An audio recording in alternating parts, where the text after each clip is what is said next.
ரோஹித் சர்மா போல ஒரு வீரரை இந்திய டீமிலிருந்தே நீங்க வெளியே எடுத்துருவோம்னு பயந்துட்டோம். ஆனா அதற்கான ஒரு பதிலடியை நேற்றைக்கு சதம் அடிச்சும் அதை அவரால் கொண்டாட முடியாம பிச்சிலேருந்து வெளியே போகிறார் அவுட் ஆகி. ஆனா அதை சதம் அடிச்சு அவரால் கொண்டாட முடியல. காரணம் அதற்கான நிறைய ஒரு பின்னடைவுகளை ஏற்பட்டிருந்திருக்கிறது. நிறைய ஒரு பின்னடைவுகளை சந்திச்சிருக்கிறார். கடந்த தினங்களாக அவருடைய விளையாட்டுகள் எல்லாம் ஒன்றும் நல்லா இல்லை.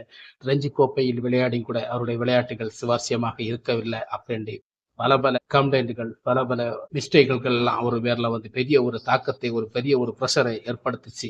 அப்படி பார்க்கும்போது ரோஹித் சர்மா நேற்றைக்கு 119 ரன்கள், அதுவும் வெறும் 90 பந்துகளில் அதிரடியாக விளையாடி தன் ஃபார்மை திரும்பி கொண்டு வந்திருக்கிற இந்தியா டீமுக்கு மிகப்பெரிய ஒரு ஆளுமையை கொடுத்திருக்கிறது. மிகப்பெரிய ஒரு சாதனை படைத்திருக்கிறது. மிகப்பெரிய ஒரு சத்தியத்தின் நிறுவனமாக இருக்கிறது என்பதை மீண்டும் ரோஹித் சர்மா ஃபார்முக்கு வந்தவுடன் நிச்சயமாக எதிர் டீமுகள் கொஞ்சம் கலக்கத்தில் இருப்பார்கள். ரோஹித் சர்மா போல ஒரு பிளேயர் இந்தியாவுக்கு விளையாடினாலே போதும், இந்தியா வெற்றிதான்.